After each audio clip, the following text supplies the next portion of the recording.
Oh shit. Here we go again. Welcome back, boxing fans. It's your boy, Mike Santos on the mic, and you've tuned in to the Mike Santos Sports Podcast. In this video, we're talking about Devin Haney, Keyshawn Davis, the purse bid. What's going on? Let's talk about it.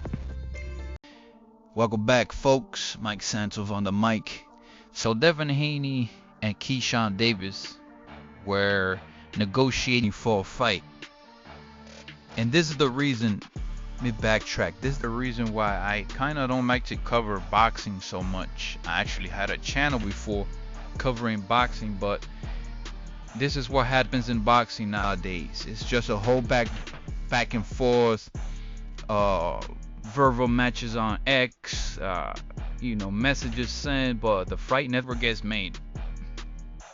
The fights are rarely made, so I tend to want to just focus on when the fights actually happen, not really the negotiations and all that stuff. But this one's interesting because it's not looking good for Keyshawn Davis, man. And Keyshawn Davis is actually one of my favorite fighters.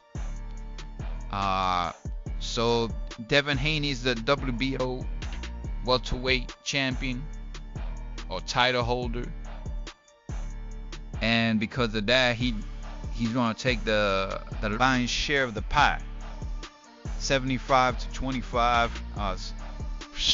per split. So Keyshawn Davis being the the challenger, he's going to get the 25%. So Top Rank offered him $3 million, which he turned down because he wanted to get a bigger payday. So when Top Rank won the purse bid with the $8,550,000, the 75-25 split will give Devin Haney around $6 million, and it will give Keyshawn around $2 million. Well, Keyshawn Davis said no. He informed the WBO, I will not be fighting Devin Haney. It's too little money. And, seeing it from both sides, if you turn down $3 million and then you get offered $2, you're going to turn down the fight because 2 is less than 3. So, is there something going on? Is there like a, little shady stuff going on, knowing that Keyshawn's going to turn down the fight? Instead of offering more money, you offered less money. Of course, he's going to turn it down. But where I see Keyshawn Davis going wrong is he's the challenger. And not only that, he's the less known commodity. He's the lesser known fighter. He's the lesser proven fighter.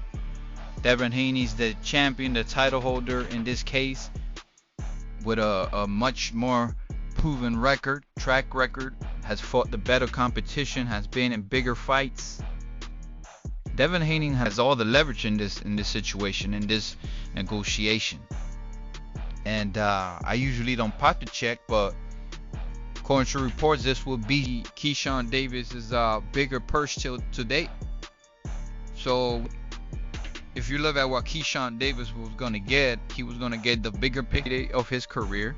He was going to get a title shot.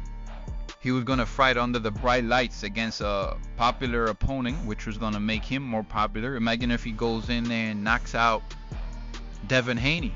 I mean, you're going to be the man after that. You're going to be the one with the 75-25 advantage in negotiations. But see, this is the new era of boxing where they all want 50-50 splits, even though they don't deserve it. Instead of earning your way up, fighting your way up, going in there and knock out Devin Haney, and then you can be the A side.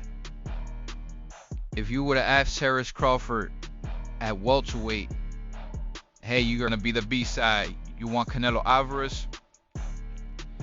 I'm not Terrence Crawford, but I think he 100% would have taken that fight.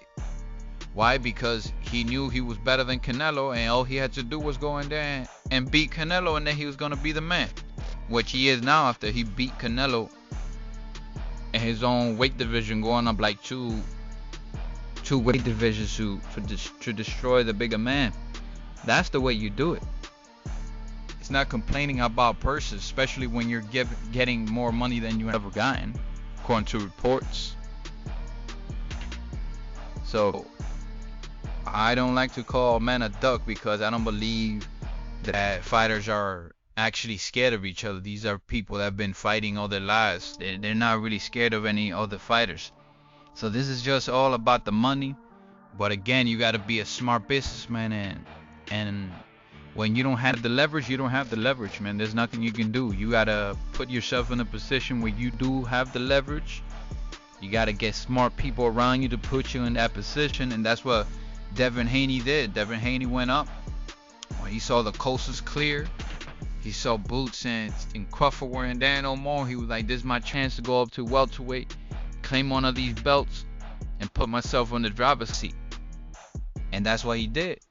So now when you go and negotiate with Devin Haney, you're not going to be the A-side, man. Unless you have a belt too, you're not going to be the A-side. The target date for this fight was October 3rd, which is just around the corner. That would have been a nice fight to have, man. I was really looking forward to this fight, man. And like I said, Keyshawn Davis is one of my favorite boxers. I like Devin Haney too. I never seen Devin Haney as Debo. A lot of his friends call him Debo, saying people are avoiding him. And for the first time, this one looks bad. Like I said, this one with Keyshawn, that looks bad, because you know all the energy behind making this fight, and then even though you still got offered the most money in your career, you're gonna turn that down. So man, it's not looking good for Keyshawn Davis. But Devin Haney, to explain to certain people that might not see it the way I see it, right? And why I'm saying that Devin Haney is in the driver's seat. Let's take a look at his last 10 opponents, right? We're gonna start off way back when in 2020, when he fought former champion Yuriorkis Gamboa. And after that, he followed that with a decision win against Jorge Linares. These are all top champions. You know, some of them, they were a little bit over the hill when they fought Devin Haney. But that's the path of a young contender, of a young champion. You fight the names that you know have popularity behind them, but they're not necessarily in the prime. Well, everybody's done it, man. Oscar De La Hoya, Floyd Mayweather, Canelo Alvarez, Bernard Hopkins, Manny Pacquiao. Everybody that has ever become a champion, that has ever become a superstar in the sport, they follow the same track record. You fight the former champions who still have the name but are over the hill. So that's what Devin Haney was doing with these Linares and Gamboas. After that, he fought a tough contender in Joseph Diaz Jr. And he took another decision there. Then he went and fought George Kambosos Jr. Beat up on him twice. And then he fought a big fight against Vasily Lomachenko, the man that they called, at one time they were calling him the greatest fighter of all time. You know, they had him as the pound for pound king, the man Vasily Lomachenko. That quickly went away and when Teofimo Lopez beat him. But Devin Haney stepped in and fought, beat him, and won a hard-fought decision. Then he followed that up by moving up to junior welterweight and fighting long-time contender there, Regis Prograis. And he won another decision. Then he followed that up with a big fight against Ryan Garcia. Ryan Garcia put the belt to him, knocking him down several times and just giving him a severe ass whooping. But reports came out after the fight that your poor Garcia was on that juice. So what did they do? They called it a no contest.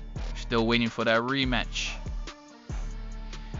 he wasn't done. And the next fight, he fought another long-time contender, Jose Ramirez.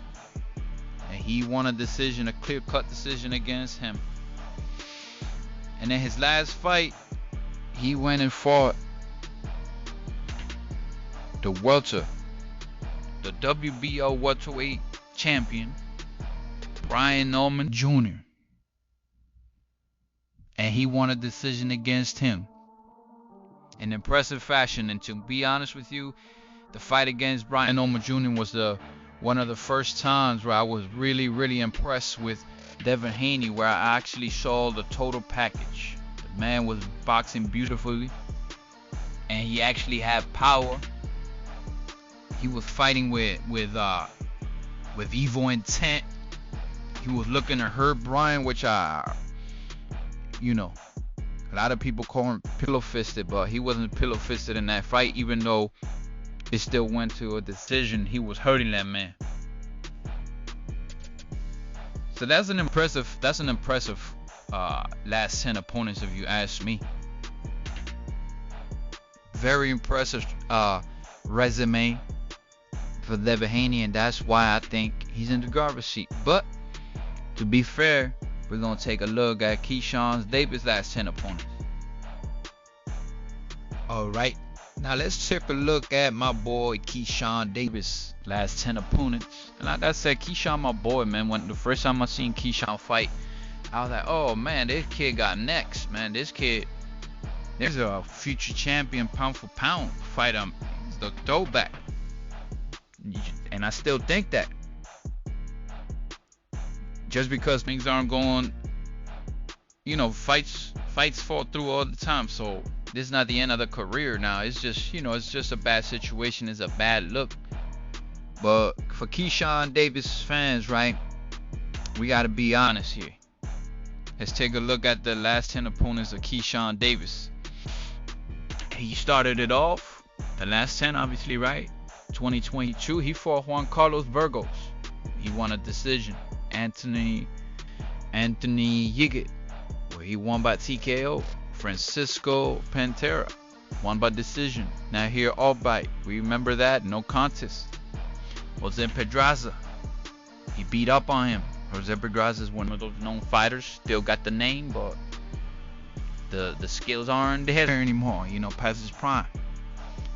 And then you got Miguel Maduendo, and he won a decision against him. Gustavo Daniel Lemos, he beat up on him by TKO. Then you got a very good win against Dennis Berenchek. He beat up on him and beat him by KO. And then he fought Jermaine Ortiz. He beat up on him. That's a very good win in his record. And then lastly, last May we saw him the rematch against Albright, where he won a decision. So as you can see, it's not to hate on the man, it's just the facts. The resume on Keyshawn Davis, he's a young man still adding to it, but it's not where Devin Haney's record is at this point. Devin Haney's been putting in work far longer than him, and it shows. That's no knock on Davis. He's still doing it. He's still growing. He's still adding to his resume. But the facts are the facts. When you put these two resumes on the table, Devin Haney's is more impressive. It's gonna give him the more leverage. He's the champion, and that's why he gets the lion's share of the purse. There's no emotional nothing to this. You gotta stop being beta males and bringing in emotions to everything. This is clear cut. Devin Haney is in the driver's seat, and that's why he gained the most money. If you believe in your skills, you go in there and you beat up on Devin Haney, and after you do that, nobody's gonna be able to say nothing to you. Nobody's gonna accuse you of wanting only the money. Of course you want the money. This is a prize fight fighting. They fight for a prize. This is how they feed their families. But unfortunately, you going against another man who's doing the same thing, and we gotta break it down. We gotta negotiate, And unfortunately, in this negotiation, Keyshawn Davis doesn't have the leverage. So I'm hoping this fight gets made, man. This will be a big fight. This is the type of fights that boxing needs. And I'm not one of these boxing fans that think that boxing should be like the UFC, where it's just fighting the best back to back to back. Boxing is a lot more brutal. It's a lot more damage potentially to your brain. You see the effects of what happens when you get too much damage in the ring. Errol Spence Jr. slurred speech, man, is a bad situation. So I don't expect, these fighters to just be fighting the best every single time out. It's just not going to work for their longevity. But at the same time, you do have to try to make the best fights possible whenever you can, especially for a young up and coming like Keyshawn Davis. This fight against Devin Haney is the dream, is the type of opportunity that young fighters dream for or dream about. You should have jumped all over this opportunity. If you believe in yourself, you go and beat up on Haney and prove yourself in the sport, man, and be in the driver's seat for all other negotiations potentially.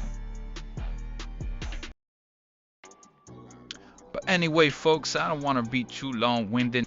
I just wanted to make a video real quick telling y'all what I think about this situation. And it's not looking good for my boy Keyshawn Davis. It's just the look of things, you know what I mean? At the end of the day, like I said, he's not ducking Haney because he's scared of him. He's just ducking because he wants more money. But somebody's just giving him the wrong advice. And there's, the only way you get more money probably from a Devin Haney against a Devin Haney would be if you yourself get a belt and you bring that to the table. But that's gonna take more time. You could have just taken the man's belt yourself while making the most money, setting yourself up for bigger paydays in the future. But anyway, let me know what you guys think in the comments. Do you agree with my assessment of the situation? What do you think of Haney in this situation? What do you think of Keyshawn Davis? Let me know how I can improve the show. Let me hear your thoughts, man. And until next time, it's your boy Mike Santos on the mic. The Mike Santos Sports Podcast. Peace.